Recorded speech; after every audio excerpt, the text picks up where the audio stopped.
Have you been washed by the blood? Have you been washed by the blood? Has he made you brand new? Has he made you brand new? Have you been washed by the blood? Have you been washed by the blood? Has he made you brand new? Has he made you brand new? From all of your filth, he cleaned you up. He cleaned you up. Yeah. Was sentenced to death, he raised you up. He raised you up.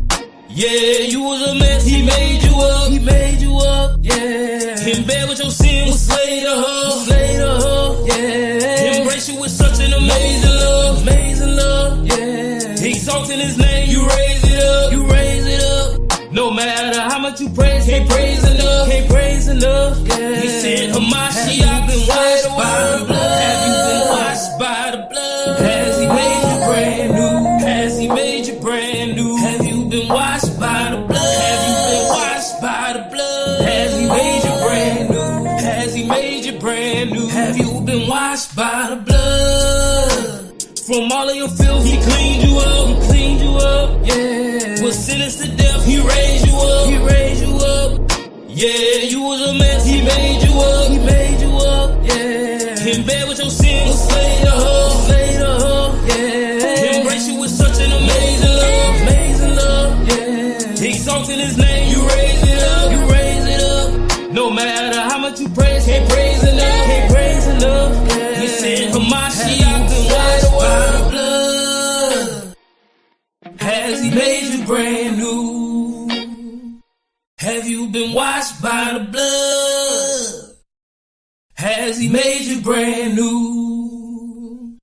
Have you been washed by the blood? I decided I wasn't gonna take for granted all of the blessings that he given me. I be grateful for the little things that he been in, little things. The Lord have mercy on me, on me.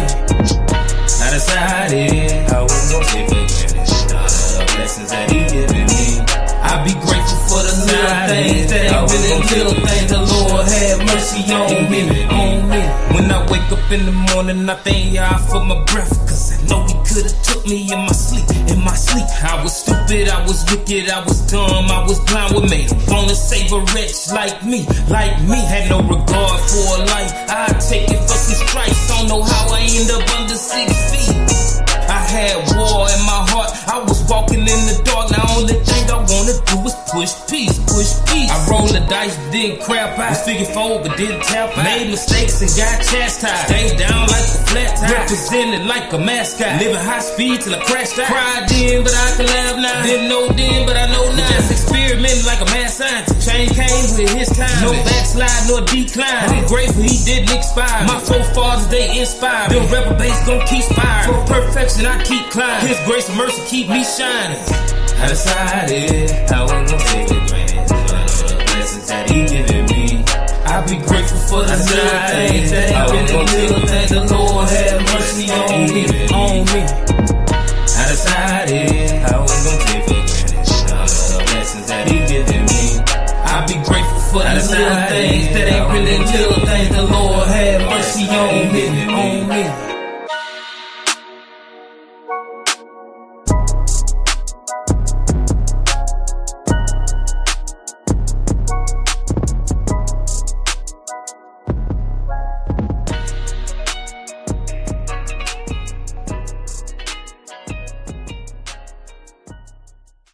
I decided.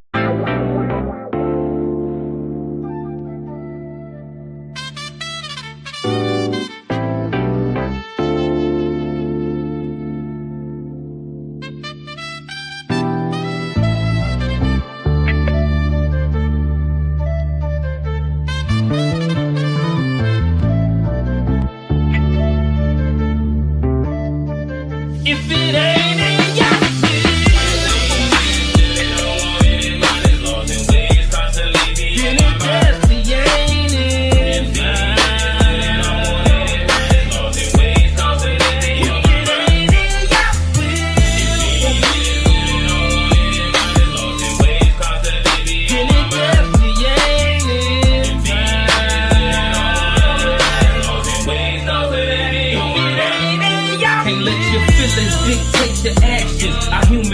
have us prone to get easily distracted. Your attempt is only as good as what you practice. If you a practitioner of sin, homie, you a bastard. It take obedience and faith to be a child of God. Confess with your mouth and not with works, that's what we call a fraud. Get on the narrow path, cause destruction is on the broad. Even then, watch for the hook, gotta keep up your guard. How you be quoting the Lord's prayer but don't submit to God? How you think you gon' get the kingdom if you don't play your part? How you gon' comprehend the light while living in the dark? How you gon' choose what's wrong or right if you don't study his law? If it ain't in Yah's will for me, it don't want it in mind, his laws and ways constantly be on my mind. Definitely ain't it. If it don't want it in mind, his laws and ways constantly be on my mind.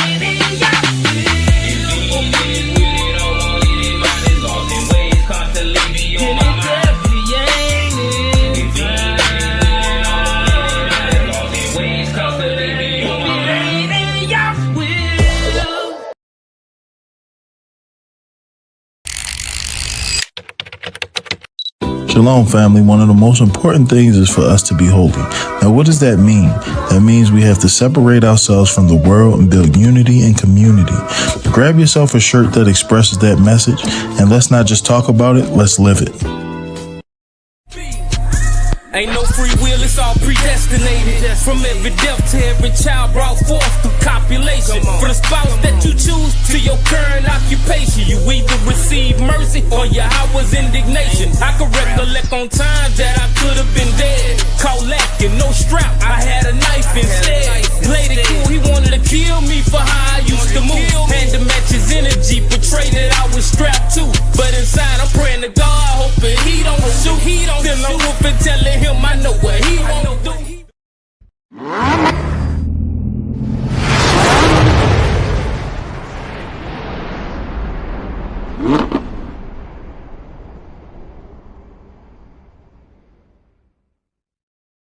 It ain't for everybody. It ain't for everybody. It ain't for everybody.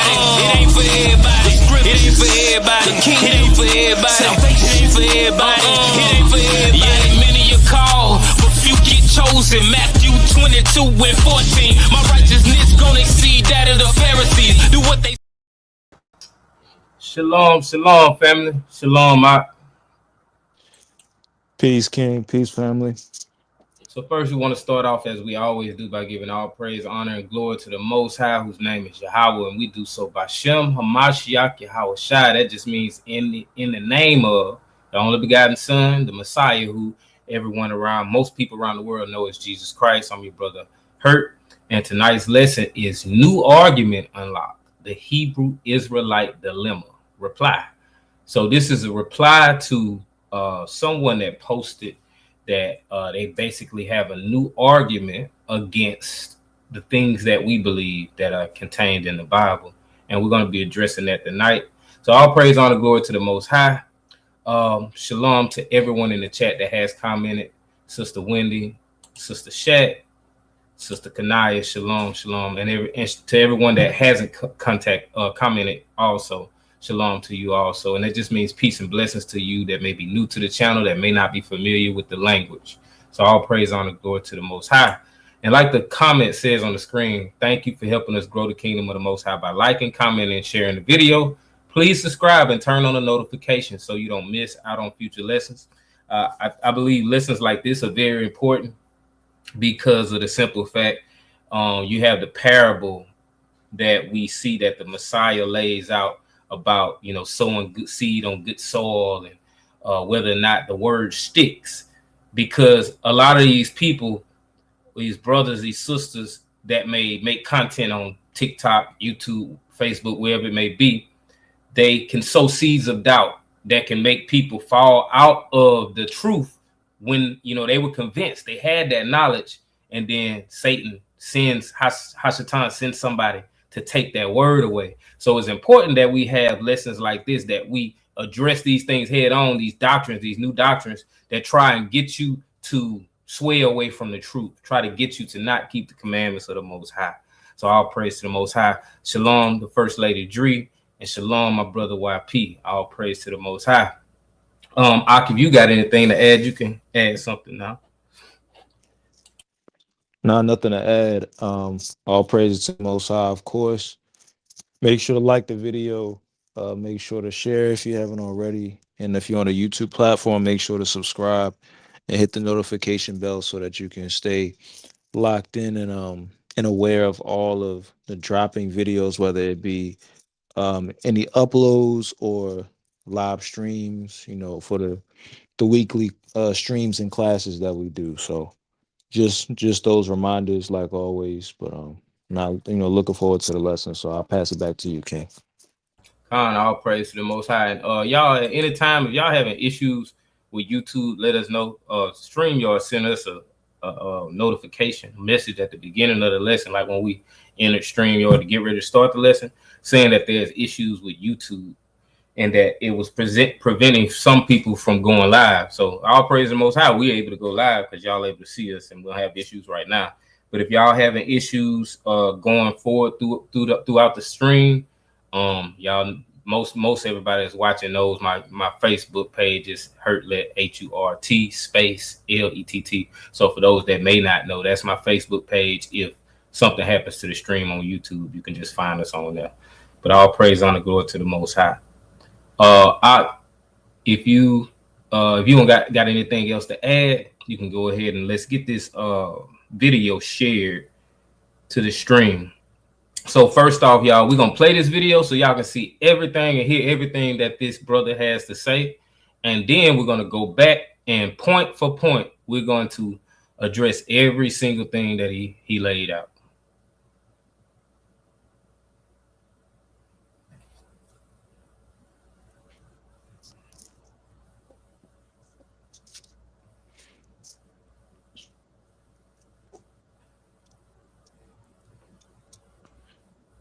I'm gonna try to get some more of these shares out while we waiting on Ock to get it on the screen.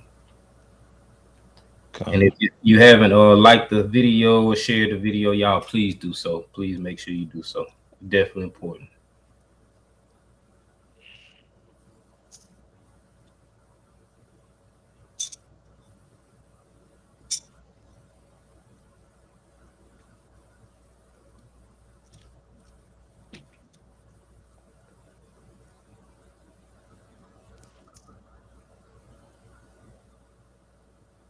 And on another note, I hope everybody been enjoying the feast. If you on the Feast of Unleavened Bread at this point in time, hopefully your Passover was good, because we definitely been having a good one over here. All praise to the Most High.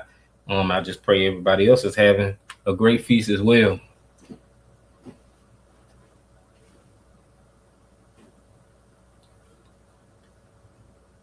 Mic check. Can you see the screen? I see it coming up. Yes, sir. All right. Let me know if you can hear the audio also.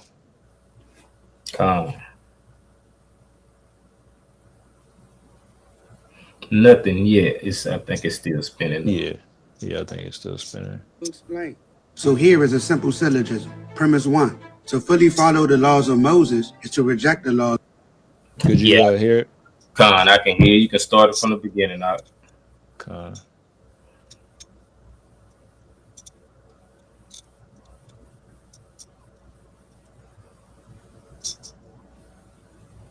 Welcome to the Hebrew Israelite Dilemma. Allow me to explain.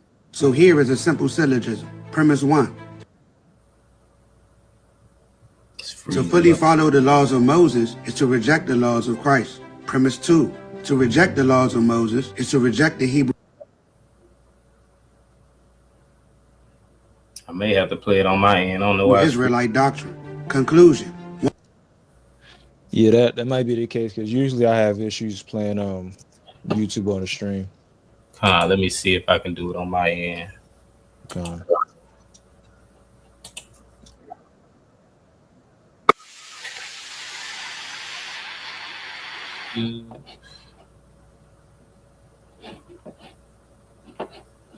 Right. Let's see. History.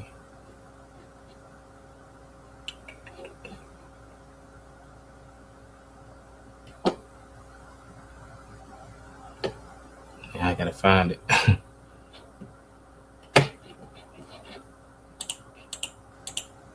Give me just a second. Okay, here we go.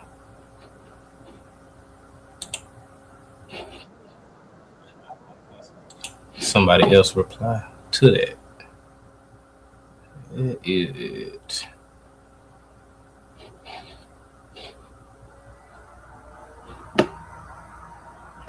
If you want, I can play. I could probably play the audio clean. And you know what? I got it. All I gotta do is get on my Facebook page where I sent it to you. All right.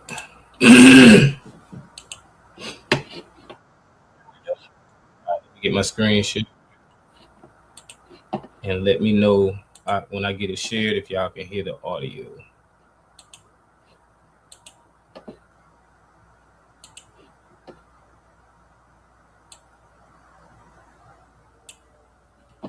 All right.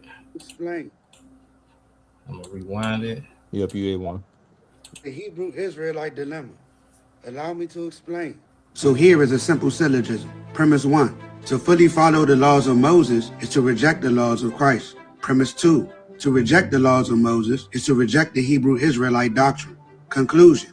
One cannot fully adhere to both Christ's teachings and traditional Hebrew Israelite doctrine without contradiction. For example, Moses says in Leviticus chapter 24, verses 19 and 20, if a man causes disfigurement of his neighbor, as he has done, so it shall be done to him. Fracture for fracture, eye for eye, tooth for tooth, as he has caused disfigurement of a man, so it shall be done to him.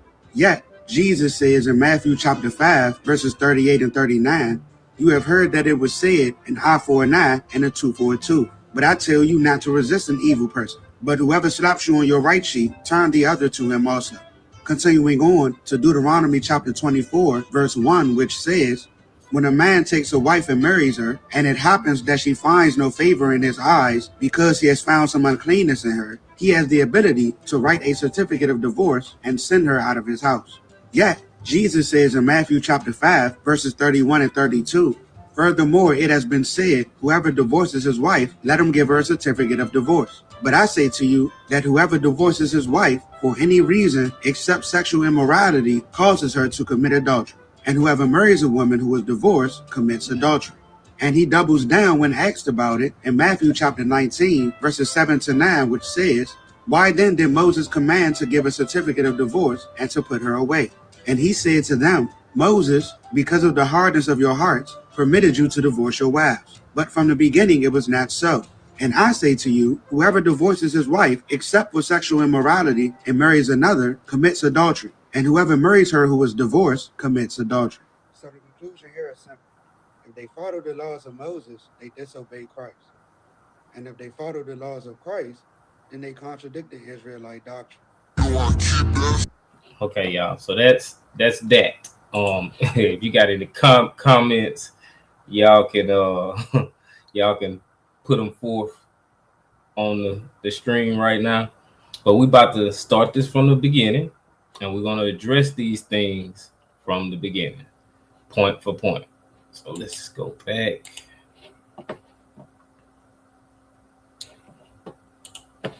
And so, like Brother YP say, 1 minute into this video is clear this brother is so unlearned. I agree. He's so lost. Right. And one thing that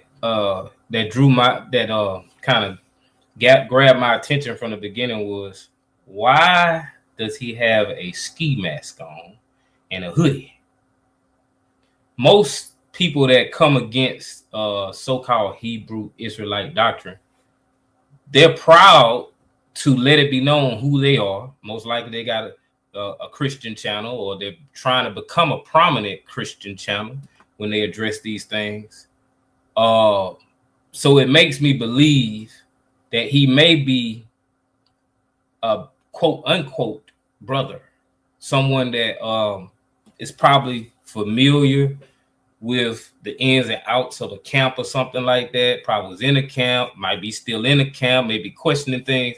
This is what is giving off, because I ain't met a Christian that wouldn't be that wouldn't stand on business, just like Sister Wendy said, he ain't standing on business. I ain't met a Christian that won't stand on business about how they feel and their understanding of what the scripture's saying versus what we say the scripture says. So it's definitely something up with that. He could be somebody that just, he may be, in doubt, and he may be still in the camp or something, or in the congregation.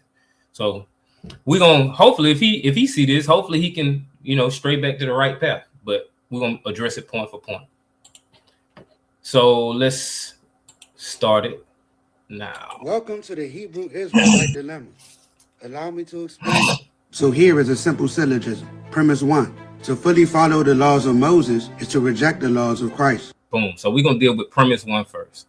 To fully follow the laws of Moses is to reject the laws of Christ. Okay, first off, we don't claim to fully follow the laws of Moses, because to do that, we would be subject to all the penalties that we find in the law. Plus, there's no temple to do sacrifices that are required when you are under the law. We don't proclaim to be under the law. To be under the law is just referring to the penalties that are contained in the law.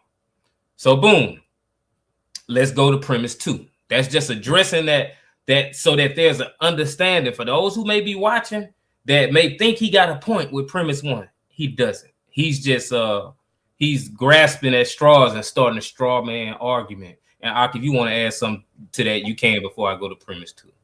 Yeah. One quick thing on premise 1, because he says to fully follow the laws of Moses is to reject the law of Christ. Now, as you mentioned, most brothers, they don't even teach that we are to fully follow the law of Moses, because as you mentioned, there are some things that where we're at, they're just inapplicable, and we literally can't do so. So it's like, that's, as you mentioned, grasping for straws. 100% on board with that. But he says to reject the laws of Christ. Now, you get 5 Christians in a room and you ask them what the law of Christ is or what the laws of Christ are. They're going to give you most likely 4 to 5 different answers. And technically within the biblical text, I think you see the term law of Christ like 2 times. So this supposed law of Christ that people talk about and that they espouse to be keeping, it's arbitrary, meaning it's more so, random points just selected, and people, they compile them together and say, this is the law of Christ. You got to do this, you got to do that. Like, you get different, answers from different Christians. And then the Bible, like I mentioned, the Bible only mentions it twice, and it doesn't mention it as, okay, these are all the laws of Christ. I think like in Galatians 6, Paul says, bearing one another's burdens, that's how you fulfill the law of Christ. But that's really ambiguous. Like bearing one another's burdens, we would have to, ground that and define that. And so again, premise 1 is already faulty because it's attacking the straw man argument. But then also, we don't even know, I bet you if he tells us what the law of Christ is, he's gonna have to wing it. He's literally gonna have to wing it. But I yield right there. Khan, all praises. And get Khan, we don't have a temple. The law of Moses is literally the laws of God, and Christians believe Jesus is God, so they don't even accept the laws of Christ by their own logic. Khan, awesome point, brother YP. Definitely. That's definitely like how you can look at it, because a lot of them say that he is God, that he's not separate from God. So that's that. Let's go with premise 2. Premise 2. To reject the laws of Moses is to reject the Hebrew Israelite doctrine. Okay. This is premise 2. To reject the laws of Moses is to reject the Hebrew Israelite doctrine. So, does not following the laws of Moses, does it actually reject Israelite doctrine, or does it reject the Most High God?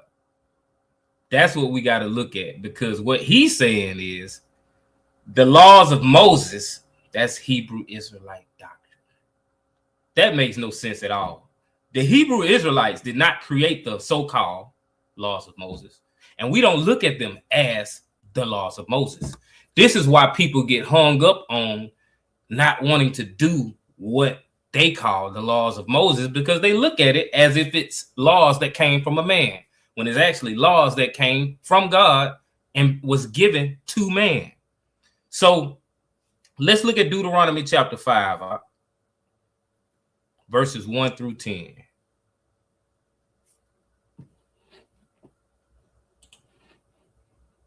Come.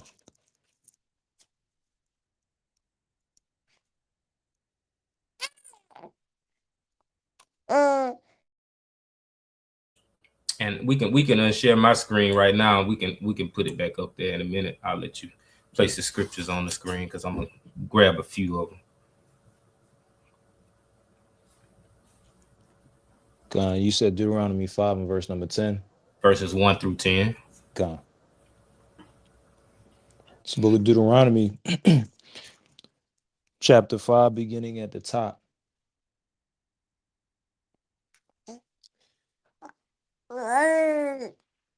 It says, and Moses called all Israel and said unto them, hear, O Israel, the statutes and judgments which I speak in your ears this day, that ye may learn them and keep and do them.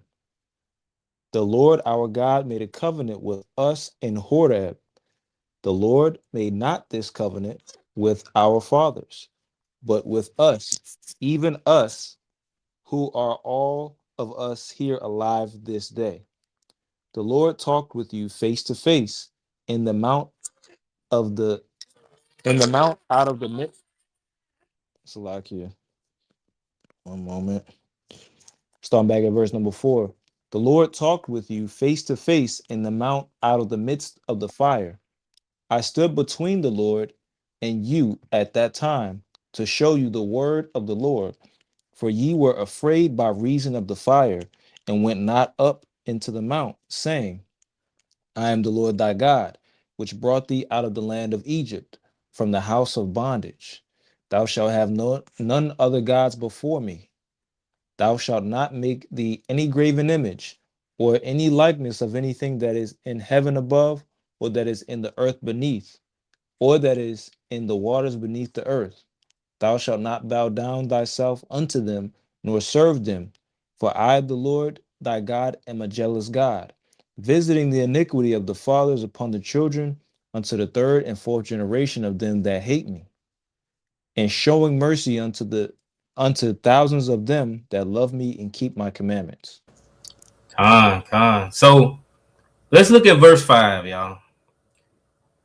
Moses said, I stood between the Lord and you at that time to show you the word of the Lord, for ye were afraid by reason of the fire, and went not up into the mount, saying, I am the Lord thy God, which brought thee out of the land of Egypt from the house of bondage. So what we see is Moses says that he's a mediator. Why does he have to be a mediator? Because Israel was scared to go amongst the Most High, was scared to go in front of him. It's like when we go to a courtroom and you have to have a lawyer to represent you. You can't talk to that judge directly by yourself until that judge has to speak to you. But other than that, the lawyer is going to handle all the matters for you. So let's just say that Israel wasn't afraid of the Most High and going up and standing before him in that mount. What would happen then? Then nobody would have room to say, oh, them the laws of Moses. Because God, the Most High, would have spoke directly to the Israelites. So the hang up on the law of Moses is simply because he stood in as a mediator to give them the laws that they were afraid to receive on their own. Let's look at verse 9 and 10. It says, thou shalt not bow down thyself unto them, nor serve them, for I, the Lord thy God, am a jealous God, visiting the iniquity of the fathers upon the children unto the third and fourth generation of them that hate me, and showing mercy unto thousands of them that love me and keep my commandments. So these are his commandments, not Moses' commandments.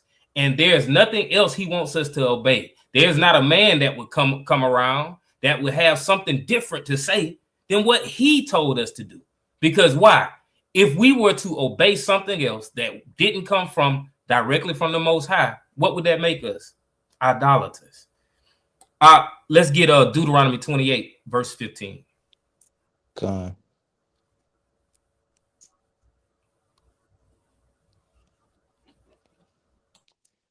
It's the book of Deuteronomy, chapter 28, and verse number 15.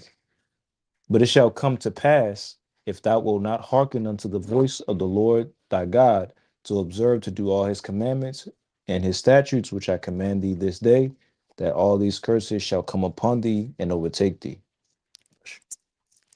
Just simple as that, simple and plain. That if we don't do what we're supposed to do, these curses are going to come over us and overtake us. If we don't listen to the voice of the Most High, not the voice of Moses, the voice of the Most High. Whatever he told us to do, we're supposed to do those things. Nothing was going to change that. Nothing was going to excuse us and say, well, I mean, we don't have to do that anymore. That's the old law. If the Most High spoke it, and the same people that would tell us you don't have to do the laws of Moses anymore will say that God don't change. He's the same yesterday, today, and tomorrow. I'll read verse 45. So book of Deuteronomy chapter 28 and verse number 45.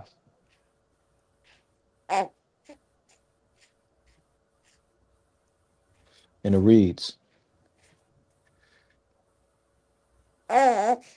moreover, all these curses shall come upon thee and shall pursue thee and overtake thee till thou be destroyed, because thou hearkenest not unto the voice of the Lord thy God to keep his commandments and his statutes which he commanded thee.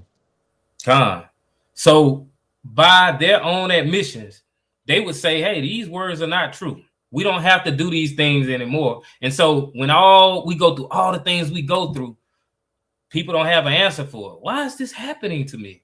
But the words are right here in this same book people proclaim to know and love the God who created this book or put it on men's heart to write the things within this book. If you got anything to add, you can. Nothing to add, King. All right, so we're going to go back to this next point.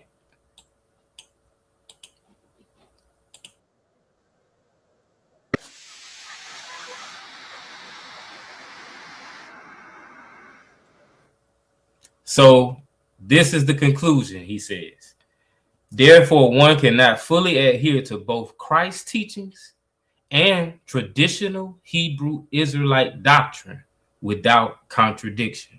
So what he's saying essentially is Christ's teachings would not include obedience to the Most High's laws. That's what he's saying in a nutshell. So this would mean that Christ would be the minister of sin, which we know he's not. He's not a minister of sin, but this is what they're turning him into with this doctrine.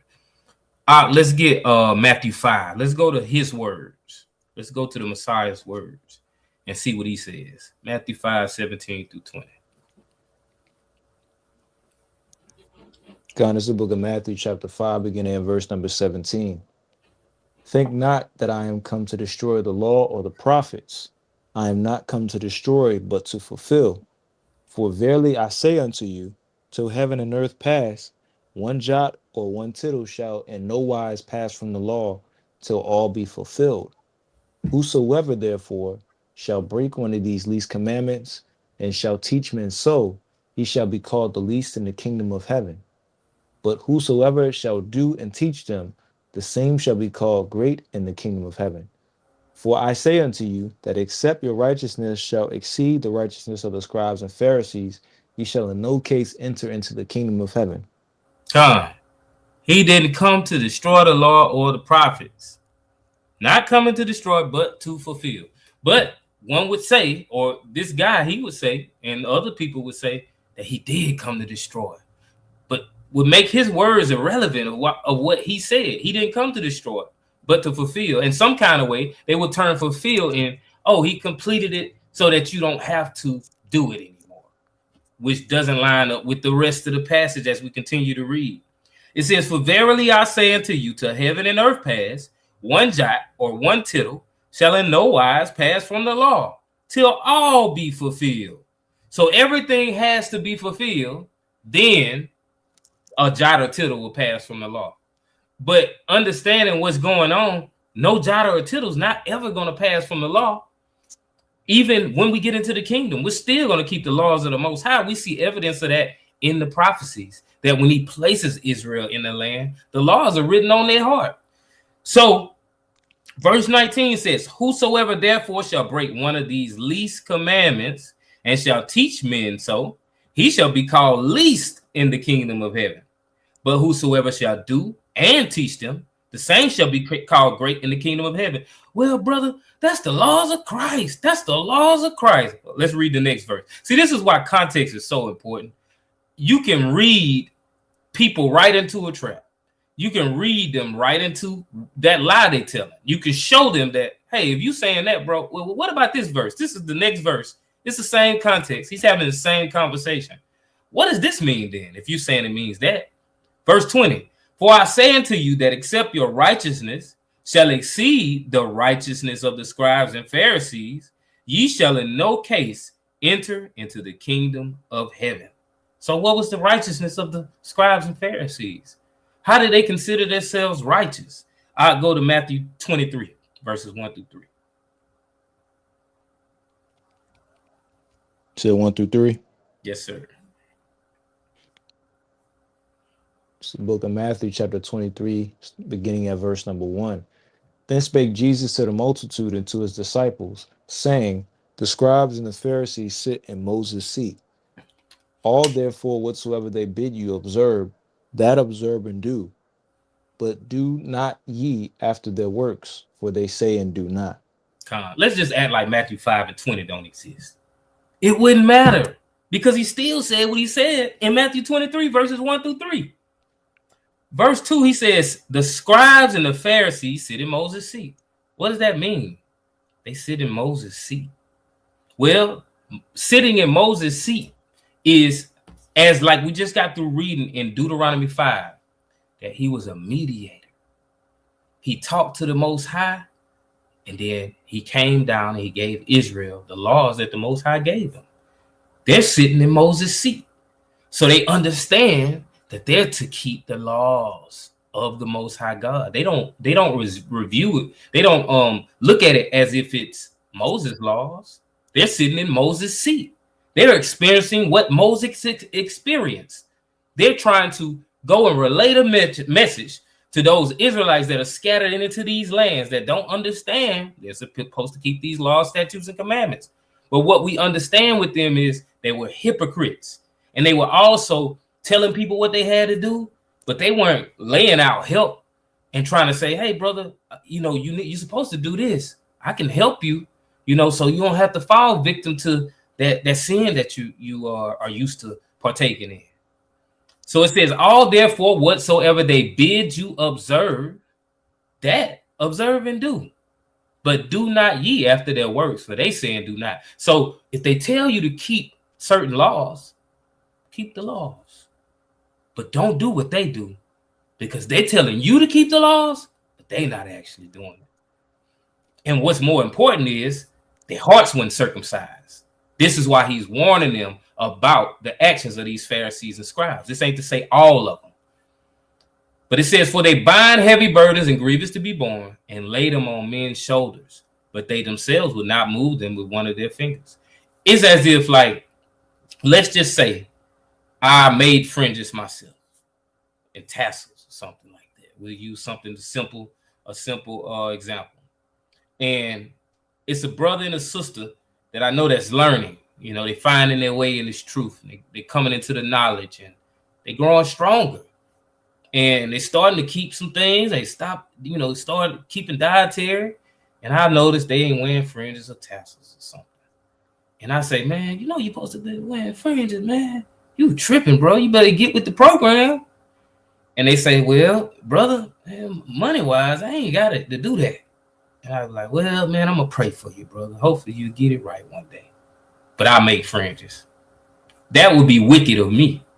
That would be me binding heavy burdens on someone, but not offering to help, not offering to move them with my fingers.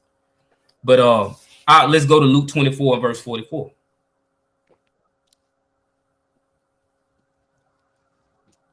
It's the book of Luke, chapter 24, verse number 44. And he said unto them, These are the words which I spake unto you while I was yet with you, that all things must be fulfilled, which were written in the law of Moses, and in the prophets, and in the Psalms concerning me. Yeah, brother Aaron, he fulfilled the laws. Brother Hurt, he fulfilled the laws. That's why we don't have to keep them anymore. He say, which were written in the law of Moses and the prophets and in the Psalms concerning me. This is what he fulfilled. There were certain things written about him where they would be identifying markers where people could say, oh man, this is him. This is who the laws and the prophets foretold that was going to come. This is the true Messiah. Not that he was going to keep the law, and because he kept it perfectly, now we ain't got to do nothing no more. We good. We saved. He nailed those laws to the cross. He did it. He paid it all for us. Go ahead, I know you probably got a point you want to make. Yeah, to touch on that point from earlier in regard to fulfill and everything like that. When you look at the Greek, what the lexicon ends up saying in the context of Matthew 5:17 and on is that when Jesus fulfilled the law, he was basically causing the law and the prophets to come to pass and be obeyed as they should be. Literally, when you look at the lexicon, that's what it'll say. But as far as the conversation in regard to how Christians talk about or fulfill, yeah, he came to fulfill the law, but what they really mean is like, they're utilizing a euphemism for destroying or doing away with. We touched on this, I think maybe 2025, I think 2024, like late 2024 of that.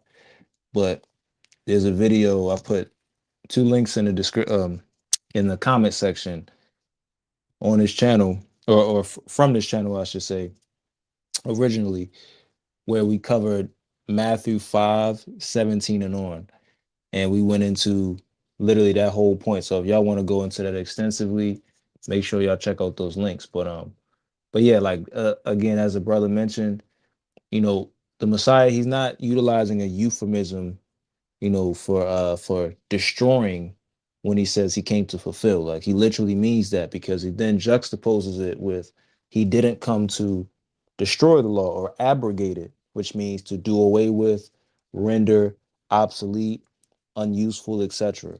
So he wouldn't be double speaking in the same verse.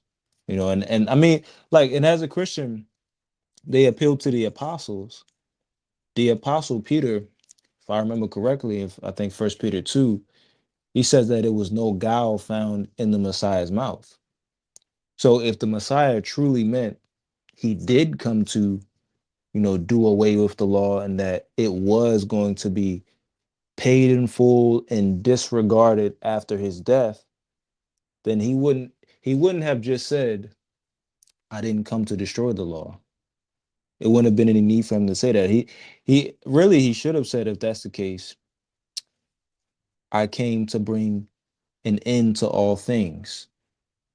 It's like that. That would, like, it wouldn't be so much confusion, if that's really what the Messiah meant. Because again, if you say, well, look, I didn't come to destroy it, but after I do what I need to do, it's gonna be destroyed, then it's like, well, come on, man, what are you talking about? You're double talking. So again, I just wanted to add that point on. But beautiful lesson thus far, King. Well, brother, he spoke in parables, strange sayings, brother. It's not for everybody to understand it. That's why you can't get it. You want to hold us to the old law. But yeah, all praise to the Most High. Slack, something funny. As you was talking, I thought about this. In verse 19, when he talks about whoever teaches to disobey the least of these commandments, that like they actually do, because I've heard this, they'll actually say that's talking about the law of Christ when it says these commandments, Right. because then it's talking about the commandments that he's about to talk about in the chapter. And Right. in the video, the brother, he's kind of gonna talk about that also. But they do try to utilize that argument, but then it's like, well, what about the next verse? Because the Pharisees, they don't care nothing about no law of Christ. Right. They, like any law of Christ, they look at it as as good as wash paper. You know what I'm Right. saying? Like they don't care nothing about that. But Right. I yield right there. They didn't even believe he was the promised Messiah. They understood that a promised Messiah was coming. They didn't believe he was it. They were still trying to teach people about the laws of Moses. And so, like, this is the perfect opportunity, honestly. Like, if the Messiah, who most people call Jesus Christ, who we call Yahweh, if this was what he wanted to teach, what 99% of Christianity, those that are in Christianity, teach, this would be the perfect time in Matthew chapter 23 for him to say, and all that stuff they're telling you, don't listen to what they're talking about. They sitting in Moses' seat and they trying to bring you back under bondage. Perfect time for him to say that, but that's not what he said. But all praise to the Most High. We're gonna continue going. Let me get my screen shared again. All right. For example, Moses says in Leviticus chapter 24, verses 19 and 20, if a man causes disfigurement of his neighbor, as he has done, so it shall be done to him. Fracture for fracture, eye for eye, tooth for tooth. As he has caused disfigurement of a man, so it shall be done to him. Yet, Jesus says in Matthew chapter 5, verses 38 and 39, you have heard that it was said, an eye for an eye and a tooth for a tooth. But I tell you not to resist an evil person. But whoever slaps you on your right cheek, turn the other to him also. All right. So he's trying to put the Bible against the Bible. He's trying to make the Bible contradict itself. And see, this is why a lot of people turn into atheists. This is why a lot of people don't believe in the Bible, because they believe that there are countless contradictions, which it don't make sense. And this is what people do when they want to, when it's something in the Bible that they don't want to do, they try to make it contradict itself. What we do is we make it harmonized, because it's not hard to make it harmonized, because there's nothing you have to make it do. It just harmonizes. People are trying to make it contradict itself. So let's deal with Leviticus 24. And I think he dealt with verses 19 and 20. We're going to go a little further back in context and deal with it. And let me, my mouse, I can't even see it. Okay. There we go. Let me go back. That it was said, an eye for an eye and unto him. Yet, There we go. So he dealt with verses 19 and 20. So, Ak, if you could, let's get Leviticus 24 on the screen. And we're going to start reading at verse 17. And we're going to read through 21. So we can get full context of what and understanding of what's going on.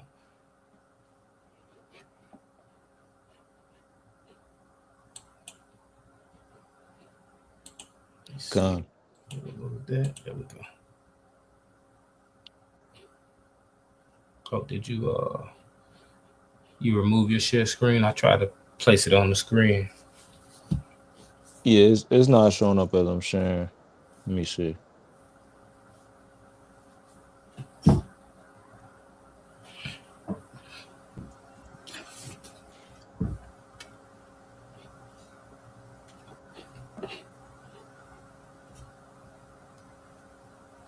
God, I think it's loading now. Mm-hmm.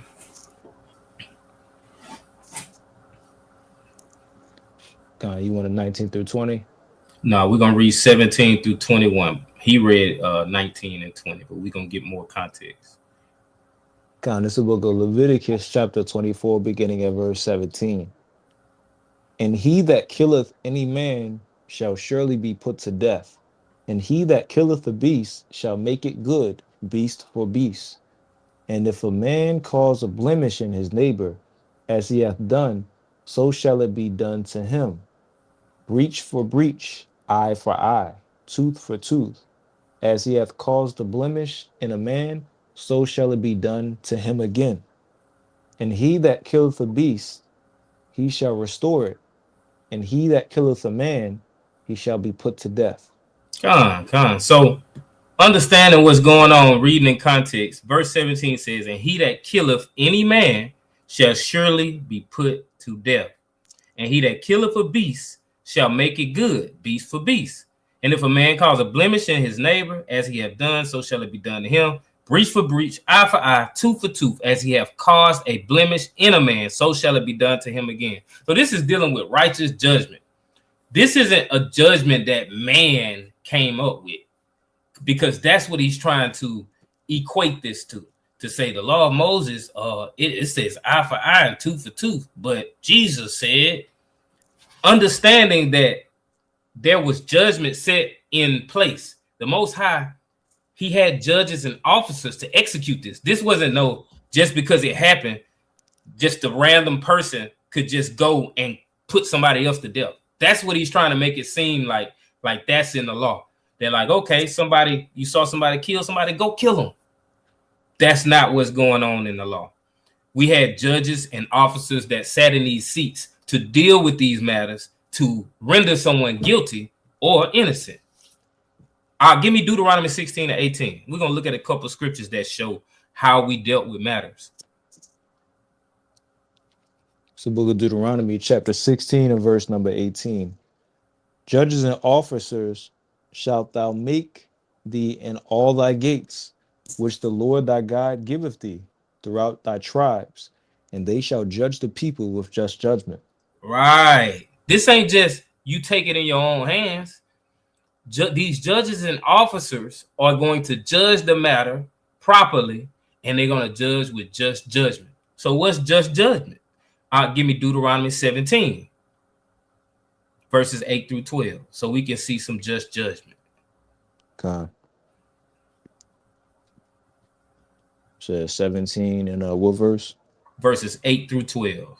God, it's the book of Deuteronomy, chapter 17, beginning at verse number 8.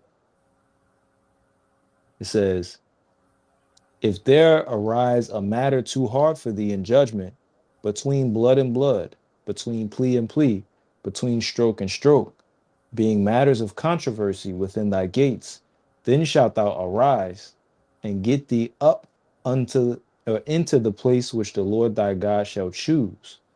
And thou shalt come unto the priests, the Levites, and unto the judge that shall be in those days, and inquire, and they shall show thee in the sentence of judgment. And thou shalt do according to the sentence which they of that place which the Lord shall choose shall show thee.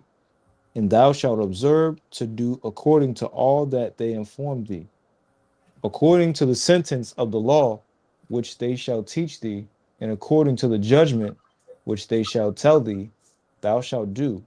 Thou shalt not decline from the sentence which they shall show thee, to the right hand nor to the left.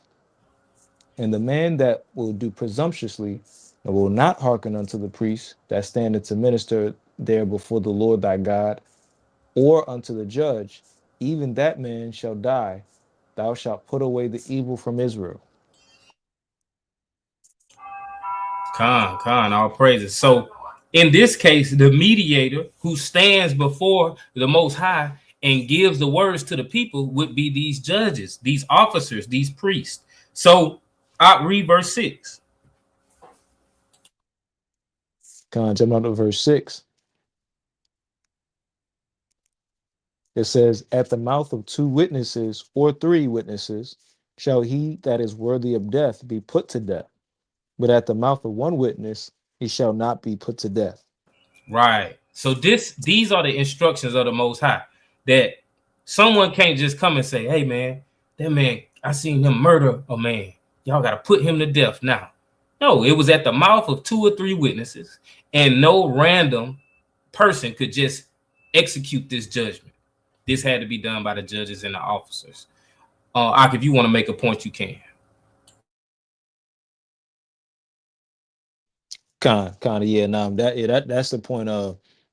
I was gonna harp on verse 6 right there when it says that, somebody wouldn't be put to death over the witness of just one person. And they needed 2 to 3 witnesses to make sure and substantiate a particular matter so that one could be put to death. And this is why I think in the last Law and Order class we did, we I think in Deuteronomy 4 it touched on the refuge cities, or the cities of refuge. You read about that in Numbers 35 and also in a few different places within Deuteronomy. But these cities existed, for the simple fact that people were, they would be allotted fair trials, so to speak. Like you wouldn't just say, "Oh well, man, he killed my cousin. I'm about to kill him," and blah blah blah. Like that wasn't supposed to be how justice was exacted. And of course, like I think when you read in Numbers 35, it said that the avenger of blood would meet, whenever he meets with the person, he would be the one that's going to put him to death. But this person is supposed to receive a fair trial. So that's why these refuge cities exist. So that, okay, well, look, let's look at all the evidence. It's removing all of the emotion out of the way. So someone just, so, because like you're not just supposed to just move like that. That's not like what we did as a people. And so when people that are, I would say, unfamiliar with the law, they come around and say, well, y'all ain't keeping no law of Moses, or they'll say, if y'all was keeping the law of Moses, y'all would be putting people to death. But it's like, yo, the so you expect me, I see someone and I just feel like, okay, well, this person is in sin. I feel like they committed adultery.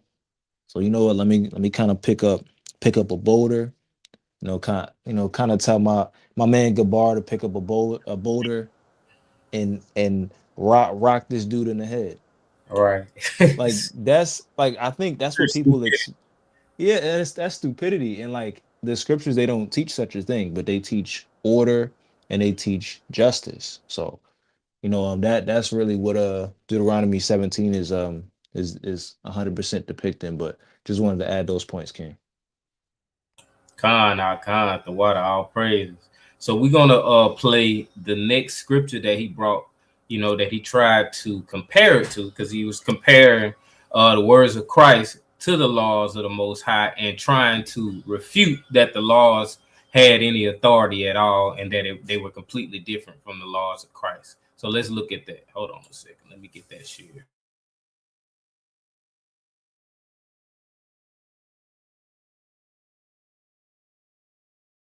Jesus says in Matthew chapter 5, verses 38 and 39, you have heard that it was said, an eye for an eye and a tooth for a tooth. But I tell you not to resist an evil person. But whoever slaps you on your right cheek, turn the other to him also. Continuing on to Deuteronomy chapter 24, verse 1, which says, all right, so we're gonna deal with that first. Hold on a second. All right, so let's go to Matthew 5. Let's read verses 38, and we're gonna read through 46 though. We're gonna get more context, because as y'all can see, there's a lot of isolating a couple of verses to try and make a point, but more of the point is in the context when we read it all. God, it's the book of Matthew, chapter 5, beginning at verse number 38. Ye have heard that it hath been said, an eye for an eye, and a tooth for a tooth. But I say unto you, that ye resist not evil, but whosoever shall smite thee on thy right cheek, turn to him the other also. And if any man will sue thee at the law, and take away thy coat, let him have thy cloak also. And whosoever shall compel thee to go a mile, go with him twain. Give to him that asketh thee, and from him that will borrow of thee, turn not thou away. Verse number 43. Ye have heard that it hath been said, thou shalt love thy neighbor and hate thine enemy. But I say unto you, love your enemies, bless them that curse you, do good to them that hate you, and pray for them which despitefully use you and persecute you, that ye may be the children of your Father which is in heaven. For he maketh his sun to rise on the evil and on the good, and sendeth rain on the just and on the unjust. For if ye love them which love you, what reward have ye? Do not even the publicans the same? And if ye salute your brethren only, Just do what 46. slide? And my bad, I didn't have it on the screen, y'all. Salaki. I got it on the screen now though. But so looking at this context, so we're gonna look at the first two verses because that's what he read. That was all he read. The verse 38 and 39, it says, "Ye have heard that it have been said, an eye for an eye, and a tooth for a tooth. But I say unto you that ye resist not evil. But whosoever shall smite thee on thy right cheek, turn to him the other also." So look at the verbiage. Verse 38 says, "Ye have heard that it hath been said," not that it was written, not that it's a law, but you have heard that it hath been said. So this shows that people were taking the understanding of an eye for an eye and a tooth for tooth found in the law, and they were applying it universally to all things, not to just when a man kills someone that he's supposed to be put to death. They were applying it to, oh, you did that to me, I'm gonna get you back. I got you. But when you continue to read, it helps us understand that within the context. It says, "But I say unto you that ye resist not evil, but whosoever shall smite thee on thy right cheek, turn to him the other also." This ain't saying that if somebody physically hits you, don't hit them back. That's not what it's saying, because we understand that the Messiah, he told you to buy a sword. Why he telling you to buy a sword? We understand that his disciple, Peter, kept a knife on his hip. He sliced a guard's ear off when they came to arrest Yahweh or Jesus Christ. Why did he do that? Why was that his first instinct? Because he understood that he needed to protect himself. But when Jesus told him, hey, don't do that, because he had to go. He understood it was his time to go. So continuing to read, verse 40 said, "And if any man will sue thee at the law and take away thy coat, let him have thy cloak also. And whosoever shall compel thee to go a mile, go with him twain." So it's giving us the understanding that, man, regardless of how somebody treats you, these small things they do to you, don't give evil for evil. Don't return evil for evil. Forgive them and continue to deal with them in peace as your brother or your sister. It says, verse 43, "Ye have heard that it have been said, thou shalt love thy neighbor and hate thine enemy." Hear it again. Ye have heard that it have been said. It wasn't commanded. And you can scroll down to it also. "Ye have heard that it have been said, thou shalt love thy neighbor and hate thine enemy." It don't tell you, we don't have a commandment that say, love your neighbor and hate your enemy. That's not a commandment. You have heard that it's been said. So this is words passed around, maybe by tradition. Maybe it was passed and handed down generations at this time because we were a stiff-necked people. It says, "But I say unto you, love your enemies, bless them that curse you, do good to them that hate you, and pray for them which despitefully use you and persecute you, that ye may be the children of your Father which is in heaven, for he maketh the sun to rise on the evil and on the good, and send a rain on the just and the unjust. For if ye love them which love you, what reward have ye? Do not even the publicans the same?" We find things like this in the law. Don't believe me? Let's go there. Give me Deuteronomy 22, verses 1 through 4. We're going to read that first before I get the point. It's the book of Deuteronomy, chapter 22, beginning at verse number 1. "Thou shalt not see thy brother's ox or his sheep go astray, and hide thyself from them. Thou shalt in any case bring them again unto thy brother.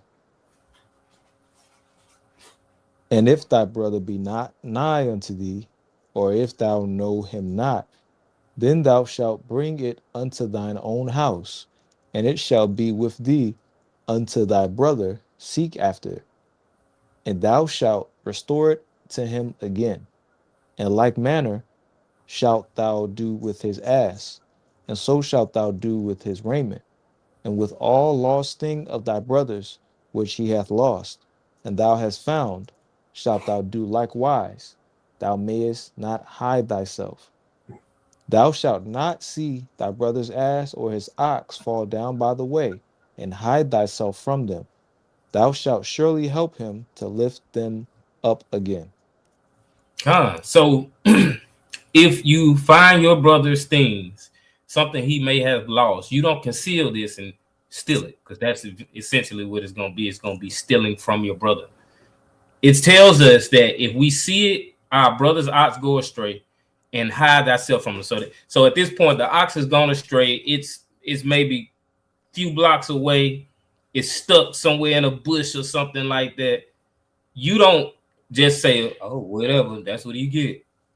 You go and retrieve it and bring it back to your brother, and you don't try to conceal it and keep it for yourself. Let's look at what it says about when we see the same things, but it's our enemy. Exodus 23, verses 4 and 5. Con.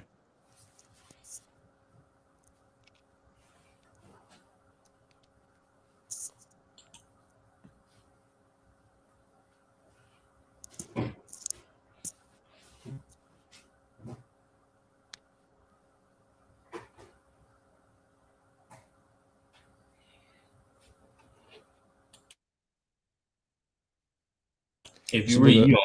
Oh, okay, go ahead. God, it's the book of Exodus, chapter 23, beginning at verse number 4. If thou meet thine enemy's ox or his ass going astray, thou shalt surely bring it back to him again.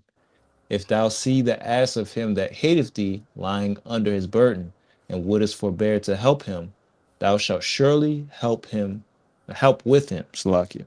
Right. So, as I was saying, you don't see in the law that just because this is your enemy, you don't show love to him, you hate him, or whatever the case may be. So, what this brother that is saying that this is a new argument unlocked, the Hebrew Israelite dilemma. There's no dilemma, bro. You just don't know the Bible. You don't understand that these straw man arguments you're trying to create, they don't actually exist in the Bible. He tried to say that this law of Christ, like it's a new idea, but this is already in the law, that we're supposed to love our neighbor as ourselves, but also this so-called enemy. It says, if thou see the ass of him that hateth thee lying under his burden, this brother hates you, but the law is telling you, help him, help that brother that hates you. So this ain't new. Ak, if you got something you want to add, you can. God, I had a point about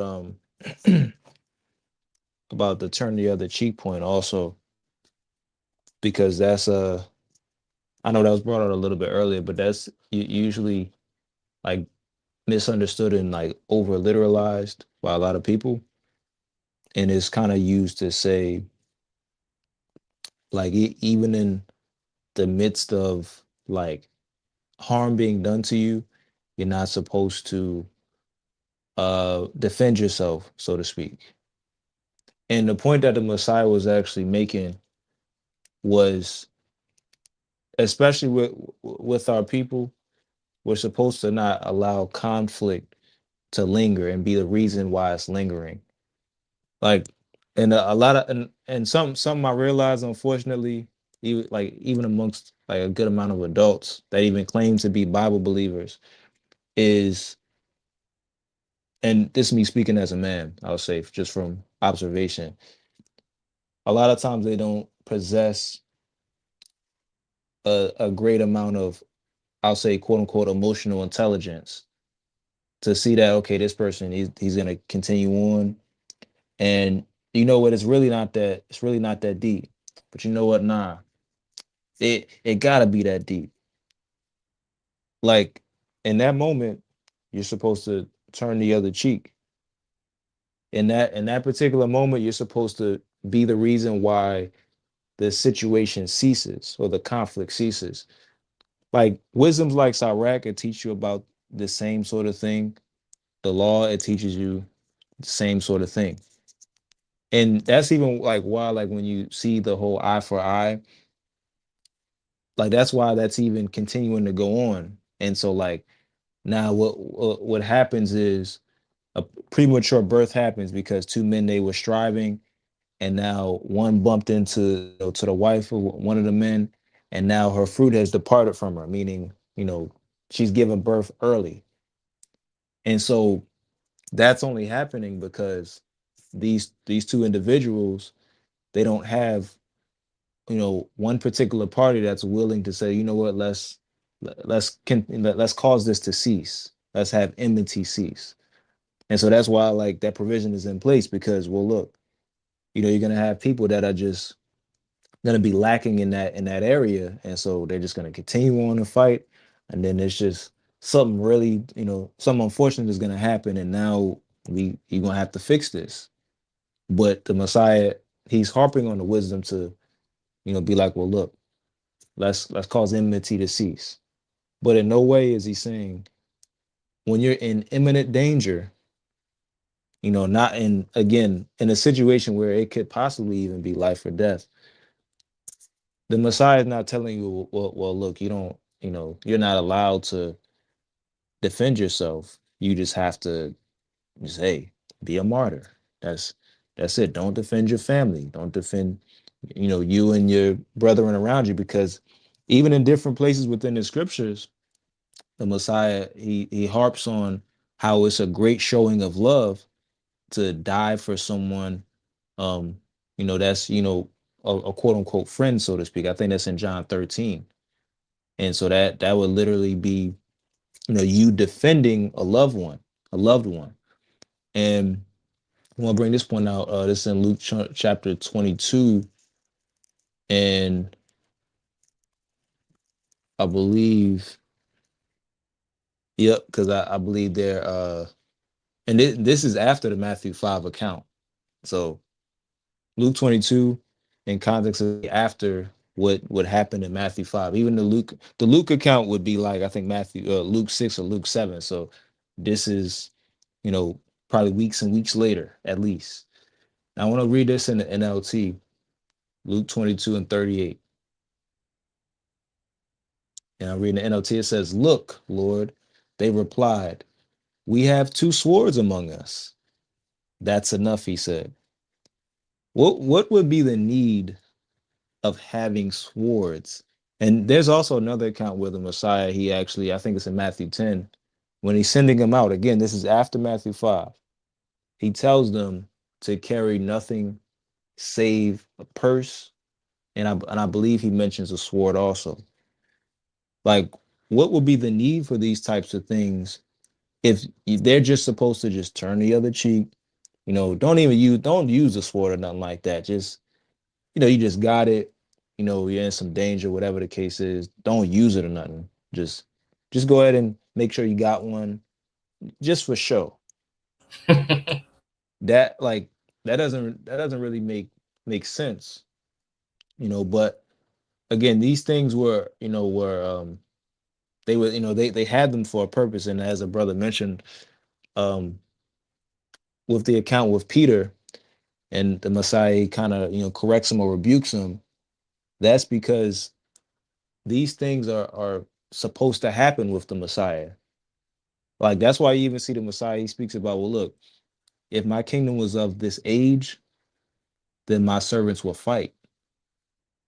But obviously his kingdom wasn't of that time. He wasn't supposed to be this, military leader, and conquer the powers that be and anything like that. That wasn't, what he was supposed to, that wasn't what he was there for.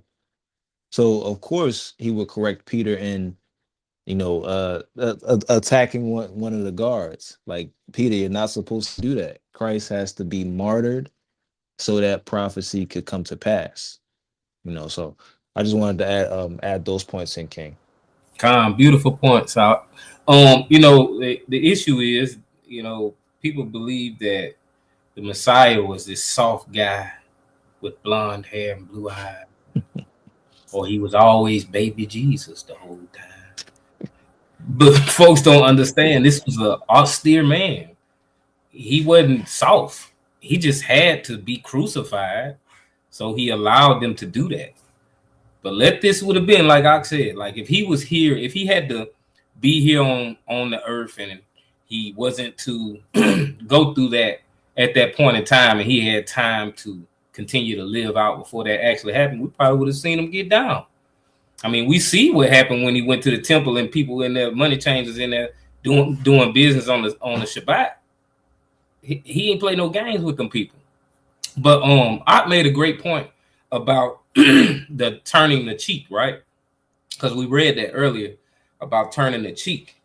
And when you think about it in the, like, you think about it within the aspect of how something can have your attention, right? Someone's doing something to bother you, to make you angry. Then you give it that attention that they begging you to give it. You didn't turn your cheek. But when you turn your cheek, it's like, it's bothering you, but you say, nah, I'm a allow myself to get distracted with something else before I do something that I shouldn't do. This is not talking about somebody's bow. I wish somebody would come and slap me. You're gonna get these hands. Bink, bink, bink, bink. That's what's gonna happen. The Lord, the Most High, taught my hands to war. I'm gonna protect myself and protect my family. It ain't no way that, I mean, they try to make it seem like that's what he's saying, but ain't no way the Messiah would promote a message of don't do anything to you if somebody put their hands on you. That's crazy. That's madness. But shalom, Sister Diamond. Shalom, Brother Ariyah. All praise to the Most High.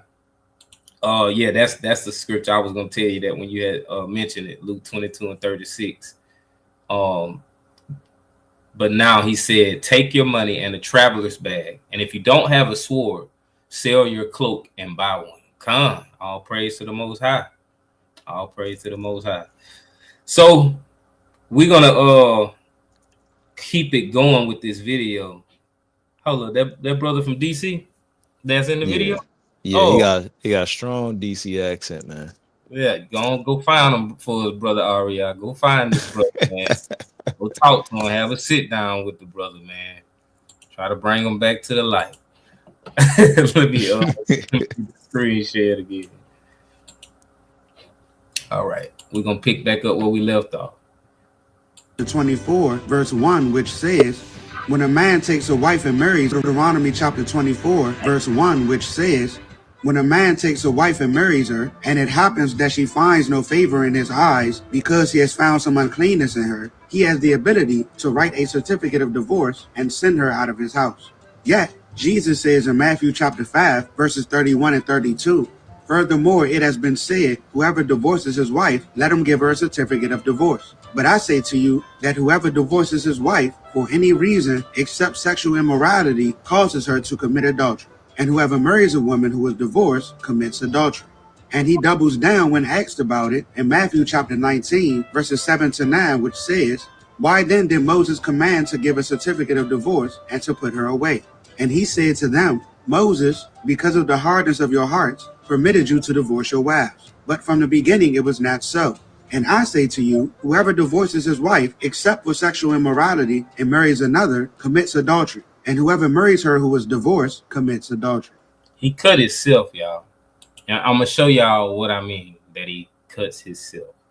We're going to look at all three of the verses he just looked at. But we're going to get the right understanding. All right, give me Deuteronomy 24:1.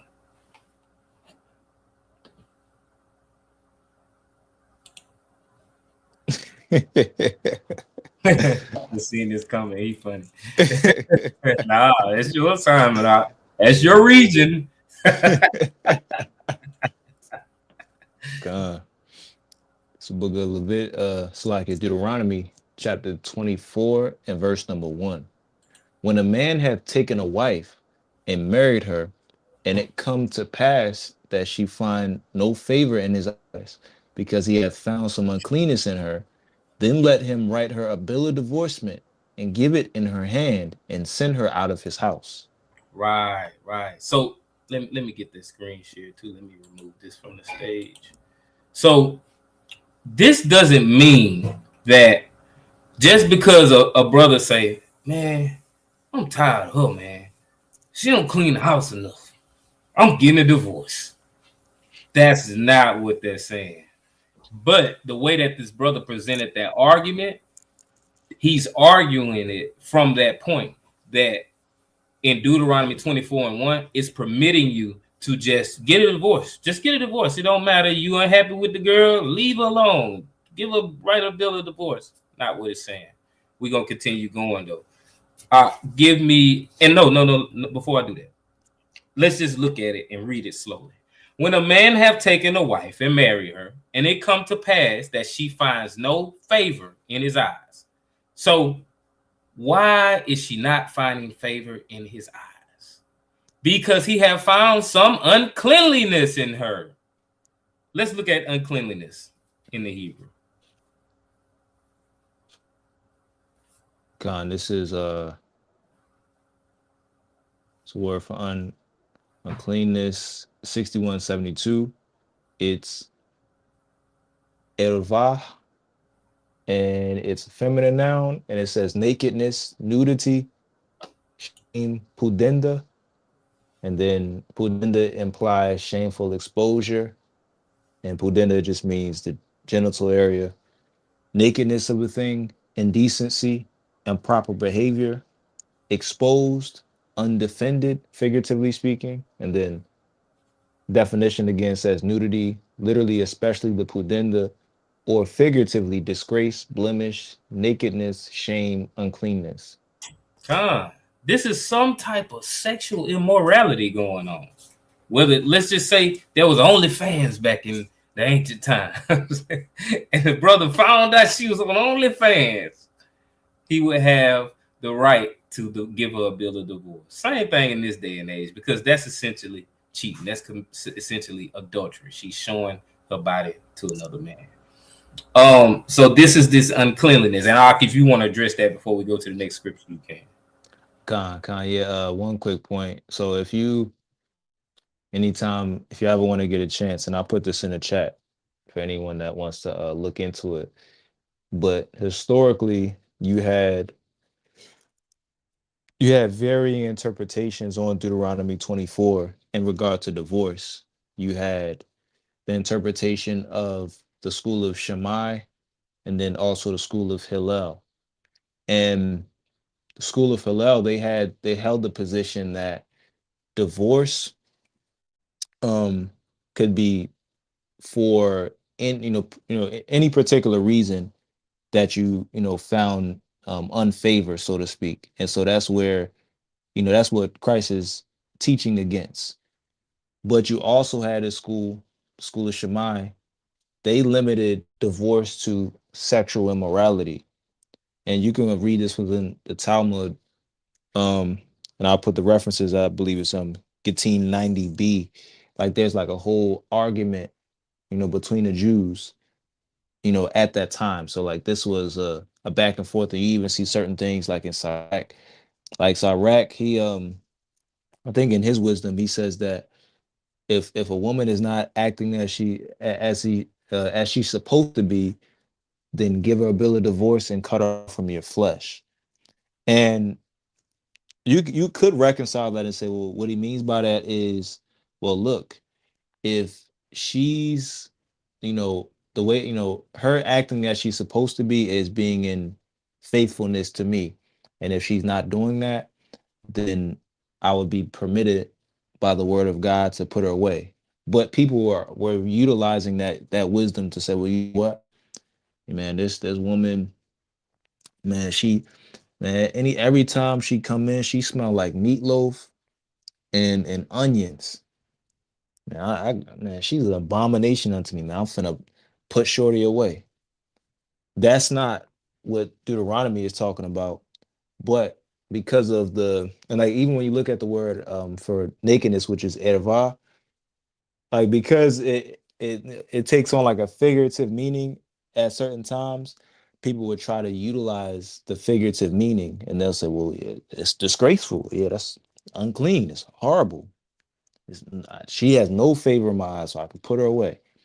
But it's like, obviously, just in the context of divorce, and then also with other places within, I think other places within the Torah, like it would be like I would already land on the side of okay, sexual immorality, or like as a brother mentioned, like what's contemporary to us is like say if she had like an OnlyFans or something like that, I would already land on that side. But the Messiah, he makes it very clear, of what's what, so that's what I would add to that point. But I'm gonna put that reference in the chat in a moment. What you got it, King?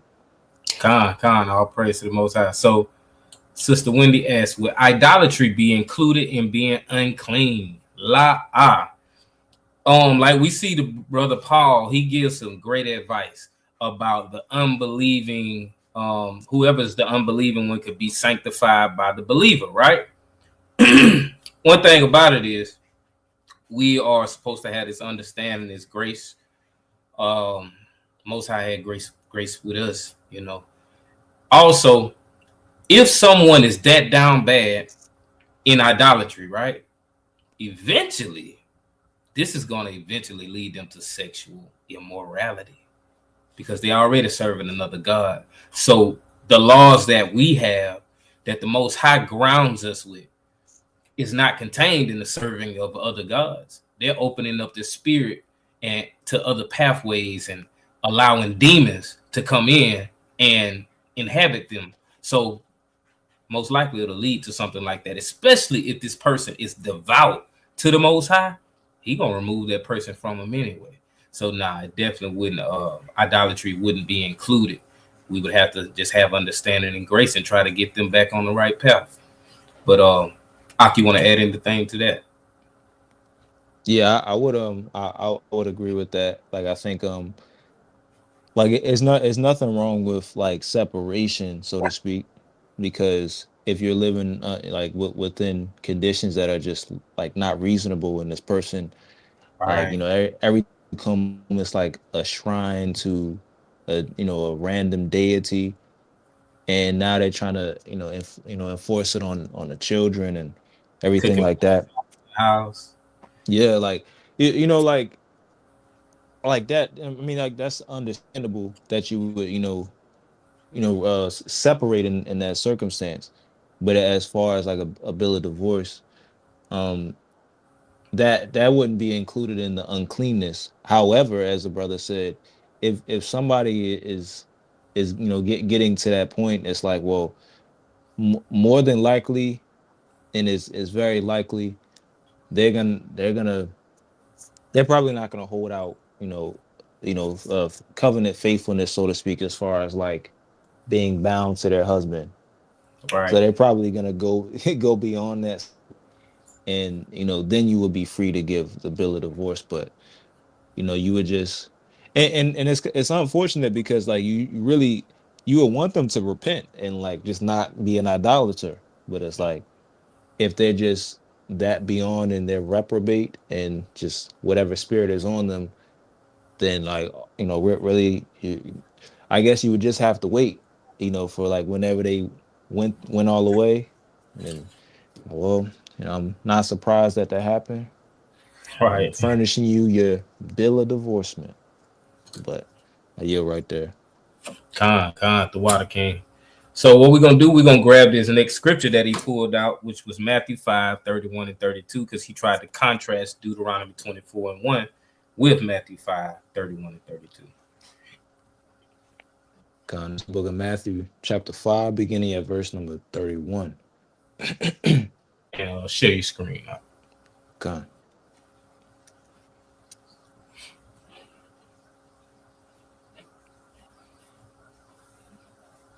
It says, "It hath been said, whosoever shall put away his wife, let him give her a writing of divorcement. But I say unto you, that whosoever shall put away his wife, saving for the cause of fornication, causeth her to commit adultery, and whosoever shall marry her that is divorced, committeth adultery." Khan. So it says, it hath been said. Here's this verbiage again. It hath been said, whosoever shall put away his wife, let him give her a writing of divorcement. This helps us understand that there were people going around teaching things in a way that the law wasn't permitting it. It wasn't saying it in this way, in shape and form, but tradition started to change because they weren't holding to the letter of the law. They were putting a spin on it. So it says, whosoever shall put away his wife, let him give her a writing of divorcement. So that's to say, whatever you divorce her for, man, hey, whatever, just make sure you give her a bill of divorce to say you putting her away. It says, but I say unto you that whosoever shall put away his wife, saving for the cause of fornication. So the Messiah has to address this, because this is an issue at this point in time, that people are just putting away, men are just putting away their wives for anything. So he's saying, no, don't put your wife away for anything unless it's fornication, because you're causing her to commit adultery, because she hasn't committed adultery yet, but you're making her commit adultery, because she's going to go and continue to live her life, and she's going to marry another man. She's going to sleep with another man, and now she's an adulteress because you put her away. Let's get Matthew 19, 7 through 9. Definitely a good point. I say the Messiah called that generation adulterous also. Con. It's the book of Matthew, chapter 19, beginning at verse number 7. They say unto him, why did Moses then command to give a writing of divorcement and to put her away? He saith unto them, Moses, because of the hardness of your hearts, suffered you to put away your wives, but from the beginning it was not so. And I say unto you, whosoever shall put away his wife, except it be for fornication, and shall marry another, committeth adultery, and whoso marrieth her which is put away doth commit adultery. So this is the breakdown in verse 8. Moses, because of the hardness of your hearts, suffered you to put away your wives, but from the beginning it was not so. But this isn't to say that when Moses gave the commandment that came from the Most High, that he was saying, hey, you could just put your wife away from anything. No, it makes it clear that there's some uncleanliness found in her. And when we read that, one of the words being used was pudenda, which implied nudity or shame or something that has to do with the genitalia. And if you want to add something, you can. Con, that's a no, that's a great point. And yeah, and I like I like your explanation, especially on verse. I think it was verse 9 when you spoke about how basically it would lead to adultery just overall if you divorce someone inadequately or for an inadequate reason. Case in point, you don't appreciate her I guess her accent or like the way she speaks or whatever the case is. Just like things that might, seem extremely trivial, but to you, you're like, what, man, I ain't really feeling that. It just don't do it for me. You know what I'm saying? So you could just send her away, furnish her a bill of divorcement. That's causing adultery, and that, as I mentioned before, that would also, lend to why the Messiah called that generation adulterous, because you had these, strange teachings, and really, honestly, it's actually I don't want to say what's the word, not twisting, but well, I guess you could say a perversion of what the scriptures say, especially the Torah, because a lot of people, what they try to do is they try to find loopholes, and especially they try to find righteous loopholes, so to speak. So they'll say, well, you know what, in the law it utilizes this word erva, and it utilizes a matter, because I think it's erva dabar or davar. And so it'll be a matter of uncleanness or something disgraceful. So now we can make anything disgraceful, and really, and the Messiah, he mentions the hardness of the hearts. in the hardness of the hearts, that specifically deals with sin. People actually breaking God's laws and acting unfaithfully within like the covenant union.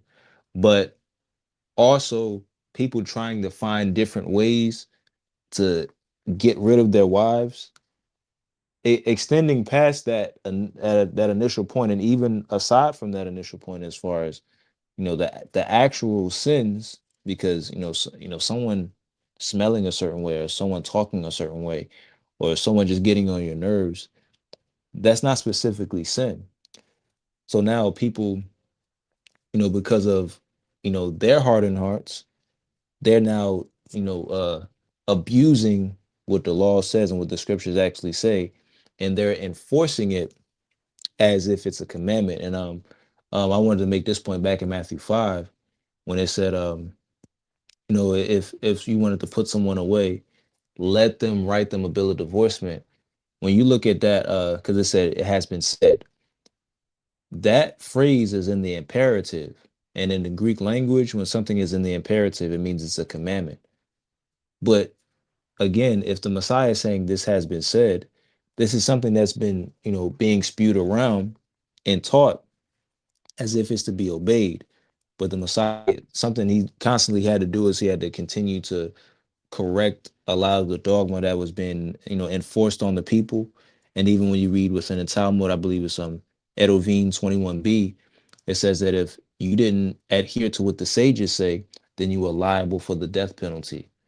So a lot of fear was enforced into the people to obey traditions that weren't even in line with what the Torah said. And the Messiah, and again, like this whole thing gets deep as far as like, the liberty that's in Christ. That's in reference to, you know, things that actually pertain to salvation in the word of God.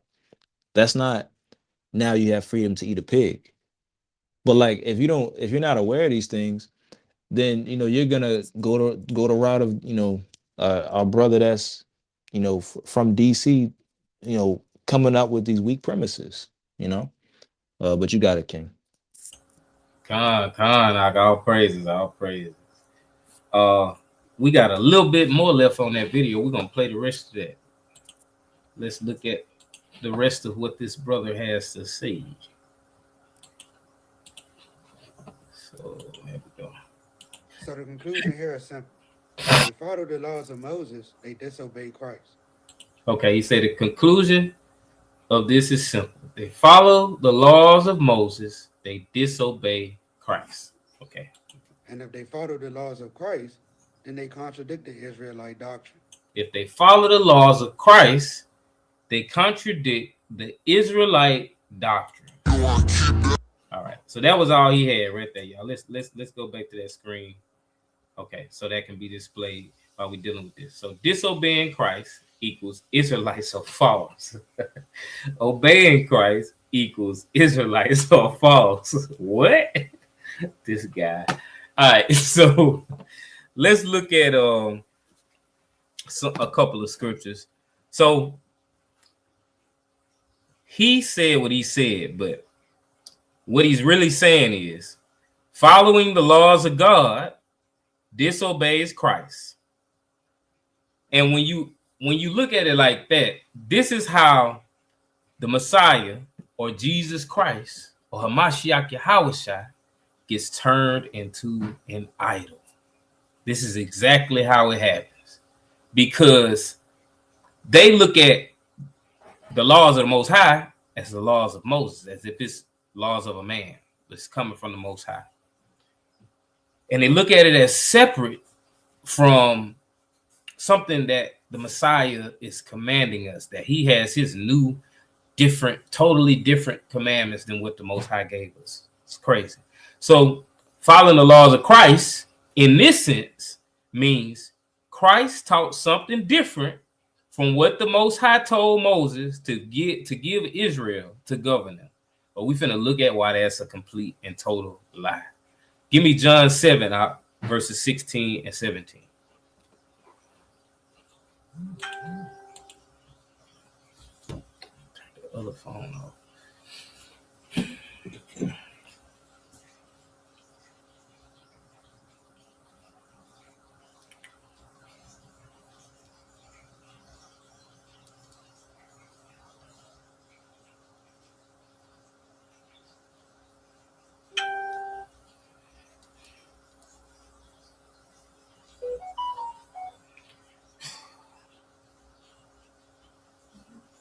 Hey, Salakia, man, I've read that whole thing on mute. Oh, Salakia. This this the book of John, chapter 7, verse 16. Jesus answered them and said, my doctrine is not mine, but his that sent me. If any man will do his will, he shall know of the doctrine, whether it be of God or whether I speak of myself. his doctrine ain't his, but the religion of Christianity will tell you, yes, it is. It is his doctrine. No, his doctrine isn't his. It's his that sent him. So the Most High sent him, and he gave him the doctrine that he was supposed to teach. The Most High don't change, right? So his doctrine didn't change. It says, if any man will do his will, he shall know of the doctrine, whether it be of God or whether I speak of myself. What's his will? Give me Ecclesiastes 12 and 13. Some book of Ecclesiastes, chapter 12, and verse number 13. Let us hear the conclusion of the whole matter. Fear God and keep his commandments, for this is the whole duty of man. If this is the whole duty of man, this is the Most High's will for man. So we can't separate Christ's so-called commandments from what the Most High's commandments are, because he wouldn't come and teach something completely different from what the Most High's will that he's already established in the earth already was. It was obedience. Fear him. Keep his commandments. Listen to him. Give me Leviticus 11, verse 45. Come. It's the book of Leviticus, chapter 11 and verse number 45. For I am the Lord that bringeth you up out of the land of Egypt to be your God. Ye shall therefore be holy, for I am holy. Come. The Most High stated that he brought us out of the land of Egypt to be our God, and that we were to be holy, for he is holy. Be separate from all these other people. How do you do that? How do you do that under the understanding that the Messiah came, he kept the commandments perfectly, so now you don't have to do any of them? What separates you from the rest of anybody else in this world that says they love God and they love Jesus? They're a follower of Christ. What makes you a follower of Christ if you aren't doing something to separate you from the rest of the people in this world? It makes no sense. His commandments that he gave us were created to separate us, to protect us, and to release us from bondage. Give me John 12, verses 49 and 50. Come.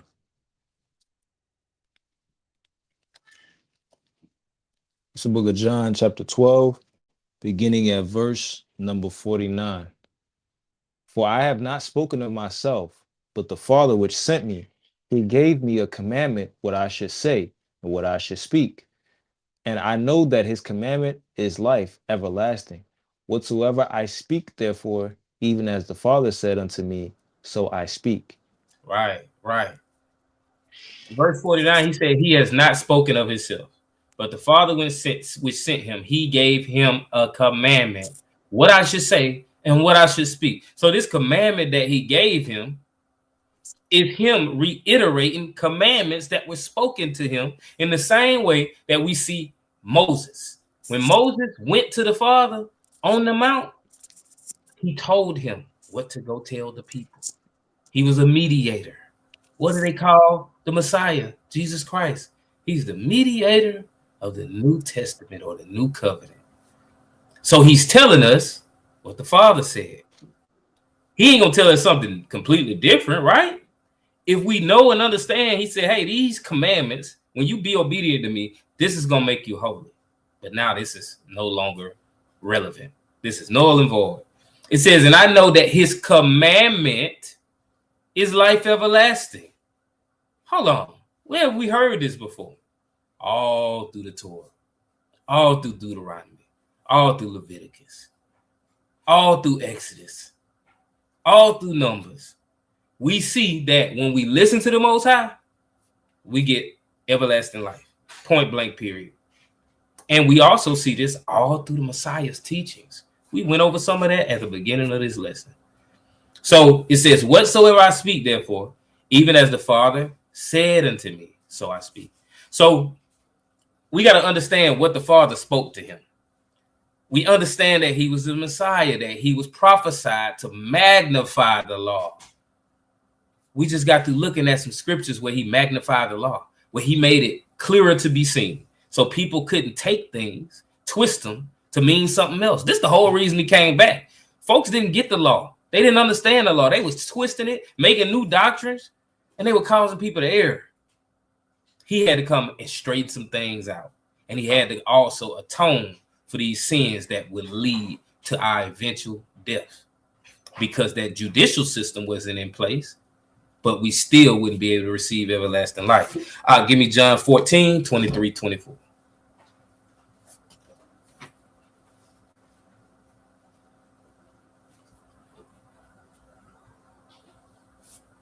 This is the book of John, chapter 14, beginning at verse number 23. Jesus answered and said unto him, if a man love me, he will keep my words, and my Father will love him, and we will come unto him and make our abode with him. He that loveth me not keepeth not my sayings, and the word which ye hear is not mine, but the Father's which sent me. Come. If you love me, keep my commandments. These are the words of the Father. The Messiah just told us, these ain't my words. The Most High is speaking through him and saying in verse 23, if a man love me, he will keep my words, and my Father will love him. And we will come into him and make our abode with him. And he stresses the fact that in verse 24, he that loveth me not, keepeth not my sayings. And the word which ye hear is not mine, but the Father's which sent me. He says this over and over again so we can understand, man, I'm nobody. That's what he said. I'm nobody. The Father is that person. And he's just sending me as his voice to speak these things to you. Go ahead. I know you got some. I got one of the verses on the screen that you Con, just to add on excellent points. Romans chapter 2, verse 18 in the NLT, just touching on God's will. It says, you know what he wants, you know what is right, because you have been taught his law. And in context, Paul is talking to the Jews. So he's saying that they know what God wants, or they know God's will in some translations, because they've been taught God's law. And literally, when you look at the Greek for the word will right there, it's in reference to what pleases the Most High, or what he desires. And the Most High, he desires obedience. Even when you read in the book of Hosea, the 6th chapter, it said that the Lord, roughly paraphrasing, he desired not sacrifice, but he desired covenant faithfulness in some translations, or mercy, right? And again, matter of fact, let me just pull it up so I'm not just loosely quoting it. Hosea chapter 6 and verse number 6. And I'm gonna pull it. I'm reading a few different translations. I'll start in the NLT. It says, Salaki. Matter of fact, let me start in this NIV. This kind of fire. It says, for I desire mercy, not sacrifice, and acknowledgement of God rather than burnt offerings. A few other translations like the CSB, it says, for I desire faithful love and not sacrifice, the knowledge of God rather than burnt offerings. NASB 20, for I desire loyalty rather than sacrifice, and the knowledge of God rather than burnt offerings. And we look into the Hebrew, it actually depicts loyalty or fidelity, or some translations might even say covenant faithfulness. That's what the Most High desires or wants. That's his will, for you to be obedient. That's why Moses continuously, with even just within the book of Deuteronomy itself, you see the formula: be careful to obey the commandments that I'm giving you as you go into the land.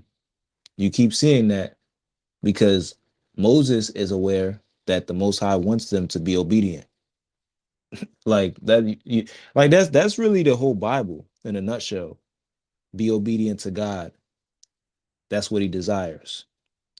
The Most High God doesn't desire His people to be disobedient. That's grievous. So just wanted to add that point to the point concerning God's will, because that was a heavy point. And to add on to that John 14 point, this is John 15:10 in the NLT, a correlating passage. It says, when you obey my commandments, you remain in my love, just as I obey my Father's commandments and remain in his love. And what were the Messiah's instructions? To obey the Most High God. Literally, like as you read throughout the Gospels, what you see within the Messiah's ministry is he's literally teaching lessons and points about, adequately observing God's commandments and like adequately worshiping the Most High God. That's why you see in Matthew 5, even it's a point about, if you have an ought or like an issue with your brother, then you ought to leave your gift at the altar and go reconcile with your brother so that things could be well, and then you can come back and offer that gift. Like these are like the points of adequacy in the Messiah's teachings. He's not just, oh well, this is my law I give unto you, and he's just saying something random like, oh well, you don't have to obey Leviticus 11 anymore. Like you see no such thing. And you know what's funny? A Christian, they'll even admit that. They'll say, well, look, he couldn't have taught that when he was on the earth because the Jews would have stoned him. So he had to just, sprinkle breadcrumbs, within his teachings. And so not all of it was open, to the public. It wasn't, to be understood by the public, but them that understand, they understand. But it's like, again, now you're making him, some type of deceiver, if you will. And again, he would also be a sinner if he did that, because the scriptures say he was under the law. And if you're confined to what the law says as far as what happens to certain people and certain judgments like that, one blatant sin is adding or taking away from the law. And to them that sin presumptuously, especially by the hand of 2 to 3 witnesses or even more, then you're going to be cut off from the people. So again, the Jews, they would have been correct if what the Christians say about the Messiah was actual and factual. Like he would have been, someone that's enticing the people of the Most High to go against God and really uh be the opposite of loyal to God. Someone could even make the case, well, look, he's trying to make himself God to them and and push the Most High out of the way. Like, but by how the Christians teach it, someone with that particular standpoint, they have a point. But in actuality, and what the Messiah actually taught, that's not what's going on. And obviously the antinomian Christians, they're way off. But I yield right there. All praise to the Most High. If anybody got anything they want to add, any scripture or just any comment or questions, y'all can place it in the chat. Oh, excuse me. But I don't have anything else. I definitely want to give all praise, honor, glory to the Most High, whose name is Yahweh, and we do so by Shem Mashiach Yahweh Shai. This weekend we will be going to Indianapolis. Me and my household will be traveling to Indianapolis for a festival, a beer fest in Indiana, and the brother Elder Benaiah, and Yah's Healing Ministry will be hosting it. And it's definitely going to be a beautiful event. If you're in the area, y'all can pull up and show your support. I think tickets sold out though. seating is sold out. Not really like a ticket like event type of tickets, but seating is sold out because they allow spaces for people until it runs out of space to sit. So, but I mean, I'll be there in that area. I have my wine, Thai Rosé. So even if you don't come to the Beer Fest and you're in the area and you want to get some wine, I'll be in Indianapolis, Indiana. So all praise, honor, glory to the Most High. I don't have anything else. Nobody else has anything else. We can close it out. All praise to the Most High. We'll close it out with Numbers 6:24 on down. It says Yahweh will bless thee and keep thee. Yahweh will make his face shine upon thee and be gracious unto thee. Yahweh will lift up his countenance upon thee and give thee peace. And they shall put my name upon the children of Israel, and I will bless them. And with that, I'll say peace and shalom. Shalom, Mark. Shalom, family. After so many years of doing things the wrong way, it took for the Most High to break me down to get me to understand that the way I was doing things wasn't the right way. That he only wants his worship and his praise one way, his way. Any other sacrifice won't be accepted. I'ma love you with my heart. I gotta love you with my soul. With all of my mind. 'Cause it's my sacrifice to you. Obedience is better than sacrifice. My obedience is my sacrifice. I'm striving to get it right. So many sleepless nights, my conscience wouldn't let me live a lie. Your Holy Spirit taught me truth and transformed my entire life. Won't indulge if it's questionable. Want my offering to be accepted. Don't want to blaspheme your name. My actions should be reflection of you. Told me to be separate, so I don't care what the world. I use my talents to praise your name. Won't bury them like a squirrel do. I'ma love you with my heart.